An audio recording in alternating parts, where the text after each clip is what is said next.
গাড়িটা ভালো জায়গা আছে, এটা দিয়ে দাও, এটা দিয়ে দাও। এই গরুটা কার ভাই?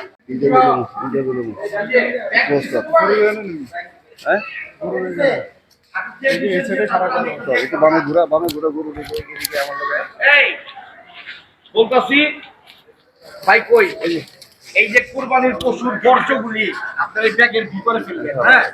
এটা কিন্তু পরিষ্কার থাকাটা আমাদের একটা দায়িত্ব, আর আমাদের সমাজটা আমরাই পরিষ্কার রাখতে পারি আমরা যদি চেষ্টা করি। এটা যদি আপনি ড্রেনে ফেলেন, তাহলে ড্রেনেজ ব্যবস্থাটা বন্ধ হয়ে গেলে এটা কিন্তু পানি বাইরে ফ্লো করবে। আর এটা একটা ব্যবসা প্রধান এলাকা, বসবাসের এলাকা, সামাজিক এলাকা, এখানে যদি বর্জ্য ব্যবস্থাপনার কারণে একটা অব্যবস্থাপনা তৈরি হয়ে যায়, তাহলে এটা সবার ক্ষতি।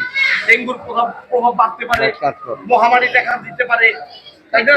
সুতরাং এটা থেকে বাঁচতে হলে এইগুলি ফেলবেন। এটা দেশনায়ক তারেক রহমানের পক্ষ থেকে, ইসাক সরকারের পক্ষ থেকে।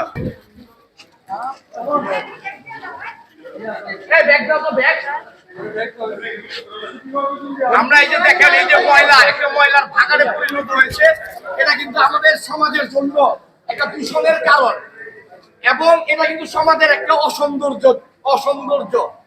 এটা দেখেন, এটা একটা পরিবেশ হলো, অথচ এইটা যদি আমরা একটা নির্দিষ্ট জায়গায় নির্দিষ্ট ডাস্টবিনে ফেলার ব্যবস্থা করি, তাহলে কিন্তু আমাদের পরিবেশটা এরকম অসুন্দর হয় না।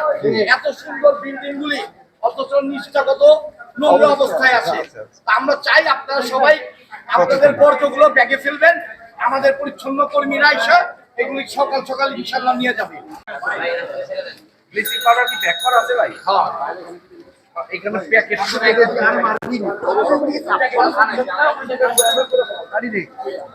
প্যাকেট চলে শেষ তো নাকি? এটা ব্লিচিং পাউডার,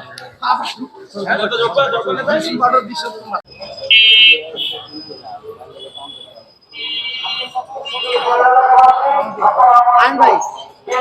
আগার শুভেচ্ছা, ঈদ মোবারক, ঈদ মোবারক, ঈদ মোবারক। আসসালামু আলাইকুম ওয়া রাহমাতুল্লাহ। তাকাব্বালাল্লাহু মিন্না ওয়া মিনকুম। সবাইকে ঈদ মোবারক।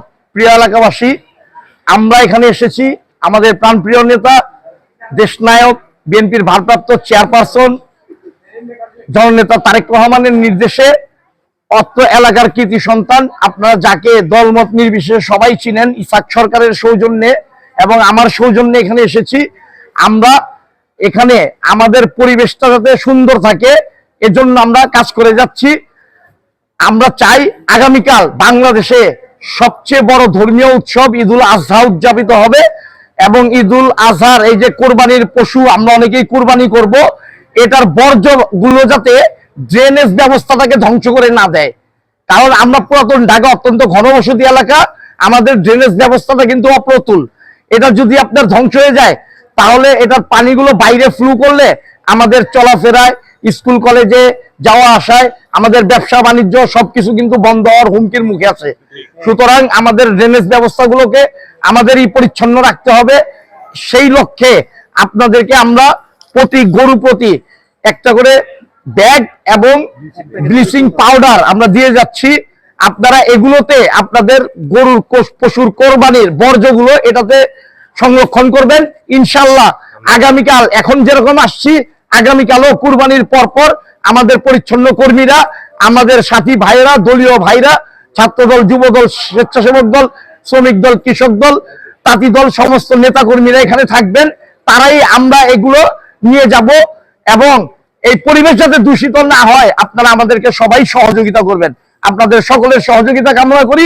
সবাইকে আবারও দেশনায়ক তারেক রহমানের পক্ষ থেকে এবং ঢাকা ৭ আসনের মাটি মানুষের নেতা ইসাক সরকারের পক্ষ থেকে অগ্রিম ঈদ মুবারক। জানেন, আমরা দীর্ঘ 17 বছর আমাদের ভোটের অধিকার, ভাতের অধিকার, আমাদের সামাজিক অধিকার, আমাদের ন্যায় বিচারের অধিকার, আমাদের আইনের শাসন বাস্তবায়নের অধিকার, এর জন্য আমরা দীর্ঘ আন্দোলন সংগ্রাম করেছি।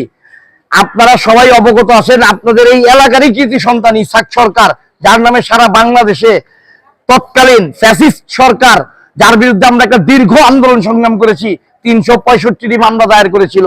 এটাও আমরা মনে করি যে এলাকার সন্তান হিসেবে ইসাক সরকার আমাদের জন্য একটা গর্বিত সন্তান। আমরা বিগত 17 বছর আমাদের ঈদ কি ছিল আমরা নিজেরাও বলতে পারবো না। অথচ মুসলিমদের সবচেয়ে বড় ধর্মীয় উৎসব ঈদ উল ফিতর এবং ঈদ উল আজহা আমরা আমাদের পরিবারের সাথে করতে পারিনি, হয় কারাগারে কাটিয়েছি নয়তো ফেরারি জীবন যাপন করেছি।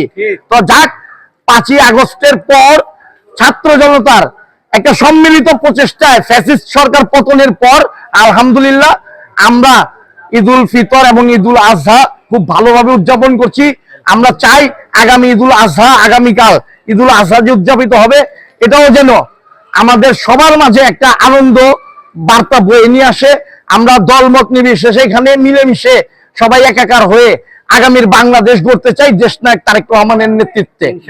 সবাই কাছে দোয়া চাচ্ছি, সবাইকে আবারও বাংলাদেশ জাতীয়তাবাদী দল বিএনপির সম্মানিত ভারপ্রাপ্ত চেয়ারম্যান জননেতা তারেক রহমান এবং কোতোয়ালি বংশাল, চকবাজার, লালবাগ, কামবাঙ্গির চরের মাটি মানুষের নেতা, বাংলাদেশ জাতীয়তাবাদী ছাত্র দল এবং জাতীয়তাবাদী যুব দল কেন্দ্রীয় সংসদের সাবেক বিপ্লবী সাংগঠনিক সম্পাদক, দীর্ঘ কারা নির্যাতিত নেতা ইসহাক সরকারের পক্ষ থেকে পুরো এলাকাবাসীকে আবারও ঈদ মোবারক জানাচ্ছি।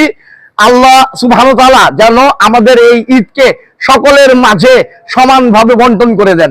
সবাইকে ধন্যবাদ।